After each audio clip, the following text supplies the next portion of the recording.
स्वागत है आपका एक और महत्वपूर्ण क्लास में। कैसे हैं? मुझे उम्मीद है कि आप अच्छे होंगे। यदि आप TGT, PGT, LT grade, JRC, GDC, KBS, UPHSC इन परीक्षाओं की तैयारी कर रहे हैं तो क्लास आपके लिए बहुत महत्वपूर्ण है। यदि आप चैनल पर पहली बार हैं तो चैनल को सब्सक्राइब कर लें। यदि आपने सब्सक्राइब किया है तो आप वीडियो को लाइक जरूर करें। तो चलिए शुरू करते हैं आज की एक महत्वपूर्ण क्लास। पहला सवाल करें कि इनमें से डॉक्टर नगेंद्र की कौन सी पुस्तक साहित्य अकादमी से पुरस्कृत हुई है? पहला आस्था के चरण, दूसरा रस सिद्धांत, तीसरा विचार और अनुभूति और चौथा रीत काव्य की भूमिका। तो इस सवाल का आपको उत्तर देना है। इसका सही उत्तर क्या होगा? तो इसका सही उत्तर जो है वो रस सिद्धांत हो जाएगा। विकल्प दूसरा जो है वो सही है। इस रचना के लिए इन्हें साहित्य अकादमी पुरस्कार मिला था 1965 का। दूसरे सवाल पर आते। दूसरा सवाल कह रहे कि कबीर की अरे इन दोन राह न पाई पंक्ति में दोहन शब्द किसके लिए आया है? पहला गुरु और शिष्य के लिए, दूसरा अमीर और गरीब के लिए, तीसरा निर्गुण और सगुण उपासकों के लिए और चौथा कह रहे हिंदू और मुसलमानों के लिए। तो दूसरे सवाल का उत्तर बताना है कि इस पंक्ति में जो दोहन शब्द के प्रयोग किया गया किसके लिए है? तो ये हिंदू और मुसलमान दोनों के लिए है। तो इसका विकल्प चौथा जो है वो सही होगा। तीसरे सवाल पर आते हैं। तीसरा सवाल कहते हैं कि हाथ पीले कर लिए हैं व्याप मंडप में पधारी, इन काव्य पंक्तियों में किसकी ओर तरफ इंगित किया गया है? पहला किसी आधुनिक युवती की ओर, दूसरा सरसों की ओर, तीसरा अलसी की ओर और चौथा अरहर की ओर। यहाँ और होगा ना, छूट गया है। तो आपको बताना है कि इन काव्य पंक्तियों में किसकी ओर इंगित किया गया है? तो इसमें किया गया है सरसों की ओर इंगित किया गया है। विकल्प दूसरा सही हो जाएगा। सवाल नंबर चौथे पर आते हैं। चौथा नंबर सवाल करें कि दिनमान में सरस्वती सक्सेना का बहुचर्चित अष्टम किस शीर्षक से छपता था? पहला चमचे और चमचे, दूसरा चरखे और चरखे, तीसरा खूंटियों पर टंगे लोग और चौथा दर्द और दवा। तो आपको इस चौथे प्रश्न का सही उत्तर बताना है। इसका सही उत्तर जो है वो क्या होगा? तो इसका सही उत्तर चरखे और चरखे हो जाएगा। विकल्प दूसरा, इसी नाम से जो है इनका बहुचर्चित स्तंभ शीर्षक से छपता था। सवाल नंबर 5 में कह रहे कि गिरजा कुमार माथुर की छाया मत छोना मन में छाया का अर्थ क्या है? पहला करें काया की छाया, दूसरा दुख की छाया, तीसरा अतीत सुखों के भ्रम की छाया और चौथा मोह की छाया। तो आपको सवाल नंबर 5 में छाया का अर्थ बताना है कि गिरजा कुमार माथुर की छाया मत छोना मन में छाया का अर्थ क्या है? तो इसमें जो छाया का अर्थ है वो है अतीत सुखों के भ्रम की छाया। विकल्प तीसरा सही होगा। सवाल नंबर छठे पर आते हैं। छठे नंबर सवाल कह रहा है कि सरस्वती सम्मान 2021 किस रचनाकार को दिया गया? तो 2021 का सरस्वती सम्मान किसे मिला है? आपको ये बताना है। पहला हरिवंश राय बच्चन, दूसरा गोविंद मिश्र, तीसरा रामदास मिश्र और चौथा जया प्रकाश सिन्हा। तो आपको ये बताना है कि सरस्वती सम्मान 2021 ये किसे दिया गया? तो ये दिया गया रामदास मिश्र को। विकल्प तीसरा जो है वो सही हो जाएगा। सवाल नंबर 7 पर आते हैं। 7 नंबर सवाल में कह रहा है कि मुकुल, डोडी, गुंचा, कोरख आदि किसके पर्यायवाची हैं? पहला कली, दूसरा ओस, तीसरा कमल और चौथा कपूर। तो आपको इसका सही उत्तर बताना है कि सभी जो है किसके पर्यायवाची हैं? तो ये सभी कली के पर्यायवाची हैं। पहला विकल्प सही होगा। सवाल नंबर 8 पर आते हैं। 8 नंबर सवाल करें कि हरिशंकर परसाई ने जबलपुर से कौन सी पत्रिका निकाली थी? पहला मतवाला, दूसरा वसुधा, तीसरा जागरण और चौथा विश्व बंधु। तो सवाल नंबर 8 का सही उत्तर क्या है ये आपको बताना है। तो इसका सही उत्तर विकल्प दूसरा हो जाएगा, वसुधा। 9 नंबर सवाल पर आते हैं। सवाल नंबर 9 करें कि ईश्वर ने संतान चाहे रखे पर ऐसी संतान न दे, नमक का दरोगा में ये कथन किसका है? पहला पंडित अलोपी दीन का, दूसरा मजिस्ट्रेट का, तीसरा बंसीधर का और चौथा मुंशी जी का।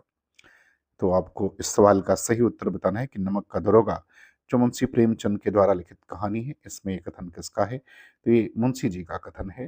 विकल्प चौथा सही हो जाएगा। सवाल नंबर 10 पर आते हैं। 10 नंबर सवाल करें कि लोकोक्तियों के संबंध में असत्य कथन कौन सा है? ये आपको बताना है। पहला कह रहा है कि लोकोक्ति के पीछे कोई घटना या कहानी होती है। दूसरा कह रहा है कि लोकोक्ति किसी व्यक्ति किसी विशेष स्थान पर प्रचलित हो जाने वाला कथन है। तीसरा कह रहा है कि लोकोक्ति वाक्यांश होती है और चौथा कह रहा है कि लोकोक्ति में उद्देश्य और विधेय होता है। तो आपको ये बताना है कि इसके संदर्भ में कौन सा कथन जो है वो असत्य है। तो लोकोक्ति वाक्यांश होती है, ये इसमें असत्य है। तो 10 नंबर सवाल का तीसरा उत्तर जो है वो आपका सही हो जाएगा। 11 नंबर सवाल पर आते हैं, करें कि कौन सा युग्म सुमेलित नहीं है? आपको इसका उत्तर बताना है। पहला करें कि अंधेरे बंद कमरे, उपेंद्रनाथ अस्क, दूसरा अंधेरे में मुक्तिबोध, तीसरा हार के जीत सुदर्शन और चौथा करें कि कामायनी प्रसाद। तो आपको ये बताना कि कौन सा युग्म सुमेलित नहीं है।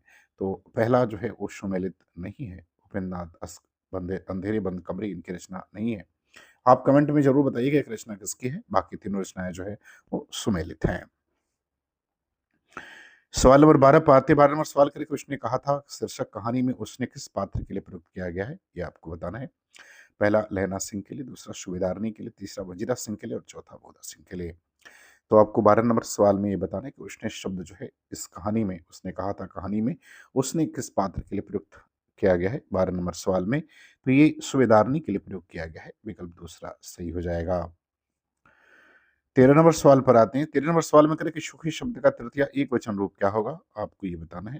पहला करें सुख्य, दूसरा सुखिना, तीसरा करें कि सुख्य और चौथा करें कि सुख्यु। तो आपको सुखी शब्द का तृतीय एक वचन रूप क्या होगा ये बताना है। तो उसका तृतीय एक वचन रूप सुखया होगा, पहला विकल्प सही हो जाएगा। सवाल नंबर 14 पर आते हैं। 14 नंबर सवाल करें कि शुक्ल जी ने प्रतिभा किसे कहा है। पहला करें अंतःकरण की उद्भावित क्रिया, दूसरा करें कि अंतःकरण की सहज क्रिया और तीसरा करें कि अंतर का द्वंदात्मक चित्रण और चौथा करें कि अंतःकरण की निर्मलता। तो आपको ये बताना है कि शुक्ल जी ने प्रतिभा किसे कहा था, इसमें कौन सा विकल्प सही होगा।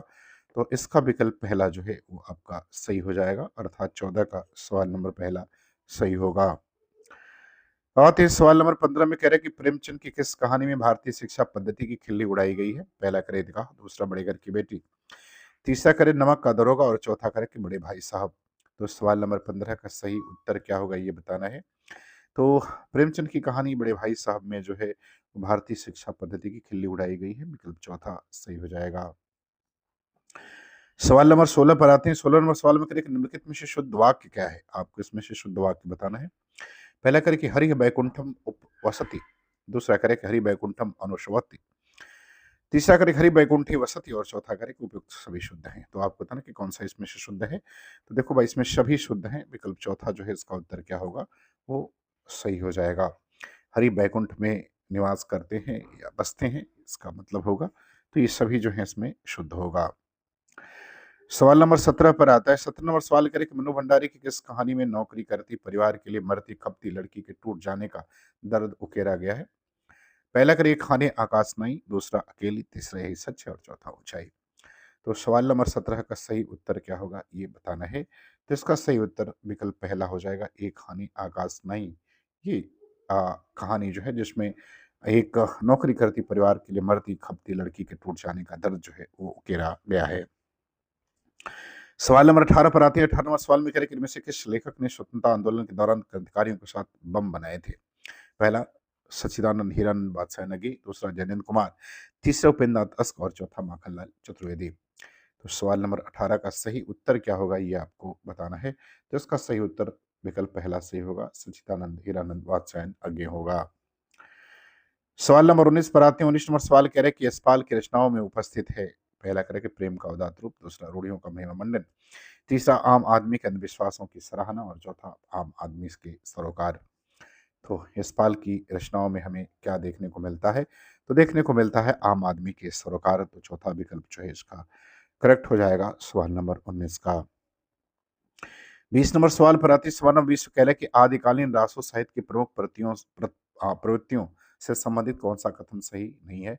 पहला, इस साहित्य में रास प्रेम का सुंदर चित्रण किया गया है। दूसरा करे कि युद्धों का सजीव वर्णन इस साहित्य की अन्यतम विशेषता है। और तीसरा करेक्ट में शौर्य और विलासिता का स्वाभाविक और जीवन चित्रण हुआ है। और चौथा करेक्ट श्रृंगार रस और बेरस का एक साथ चित्रण इसकी महत्वपूर्ण विशेषता है। तो आपको बताना है कि जो आदिकाल की प्रवृत्तियां लिखी हैं इनमें से कौन सी प्रवृत्ति जो है वो सही नहीं है। तो पहली प्रवृत्ति जो है वो सही नहीं है। इस साहित्य में राष्ट्र प्रेम का सुंदर चित्रण जो है किया गया है, ऐसा एकदम देखने को नहीं मिलता है। सवाल नंबर 21 पर आते हैं। किस नंबर सवाल करें कि भयानक सूखा है, पक्षी छोड़कर चले गए हैं, पेड़ों को बिलों को छोड़कर चले गए हैं। ये पंक्तियां केदारनाथ सिंह की किस रचना से उद्धृत हैं। पहला मुक्ति, दूसरा मांझी का पुल, तीसरा अकाल में डूब और चौथा पांच पिल्ले। तो आपको ये बताना है कि ये पंक्ति केदारनाथ सिंह की किस रचना से ली गई है? तो ये पंक्ति केदारनाथ की रचना अकाल में दूत से ली गई है। तीसरा उत्तर सही हो जाएगा। 22 नंबर सवाल पर आते हैं। सवाल नंबर 22 में क्या कह रहे हैं कि हर मनुष्य बौना है, लेकिन मैं बौना में बौना बनकर रहता हूँ। ये कथन किसका है? पहला केदारनाथ सिंह, दूसरा काशीनाथ सिंह, तीसरा धर्मवीर भारती और चौथा करेक्ट डॉक्टर नामवर सिंह। तो सवाल नंबर 22 का उत्तर बताना है। इसका सही उत्तर क्या होगा? तो इसका सही उत्तर धर्मवीर भारती हो जाएगा। विकल्प तीसरा सही है। 23 नंबर सवाल पर आते हैं। करेक्ट भिखारी ठाकुर कविता किसकी है? ये आपको बताना है। पहला केदारनाथ सिंह, दूसरा नागार्जुन, तीसरा अनुकमल और चौथा धूमिल। तो आपको इसका उत्तर सही क्या होगा बताना है कि भिखारी ठाकुर किसके द्वारा कविता लिखी गई है? तो ये कविता केदारनाथ सिंह के द्वारा लिखी गई है। पहला विकल्प सही हो जाएगा। सवाल नंबर 24 पर आते हैं। 24 नंबर सवाल में कह रहा है कि वह मेरे गांव की हंसी थी किसकी कविता है? आपको बताना है। पहला स्नेहमयी चौधरी, दूसरा अनूप आशीष, तीसरा अशोक हंस और चौथा सुमन राजे। तो 24 नंबर सवाल का सही उत्तर क्या होगा ये आपको बताना है। तो इसका सही उत्तर विकल्प दूसरा हो जाएगा। ये अनूप आशीष की कविता है। अब आते हैं सवाल नंबर 25 नंबर सवाल में कह रहा है कि मैं भी एक मनुष्य हूँ और एक मनुष्य के रूप में जीने का मुझे भी पूरा अधिकार है। इस कथन का संबंध किस उपन्यास से है? पहला धरती धरना अपना, दूसरा महाभोज, तीसरा जिंदगी नामा और चौथा कह रहा है कि तमस। तो आपको ये बताना है कि ये कथन जो है वो किस उपन्यास से संबंधित है? तो ये उपन्यास धरती धरना अपना से संबंधित है। पहला उत्तर जो है इसका क्या होगा? वो सही हो जाएगा। तो मुझे उम्मीद है कि वीडियो आपको पसंद आएगी, आपको अच्छा लगेगा। आपको अच्छा लगे तो आप चैनल को सब्सक्राइब जरूर करें। पूरा वीडियो देखने के लिए बहुत बहुत धन्यवाद।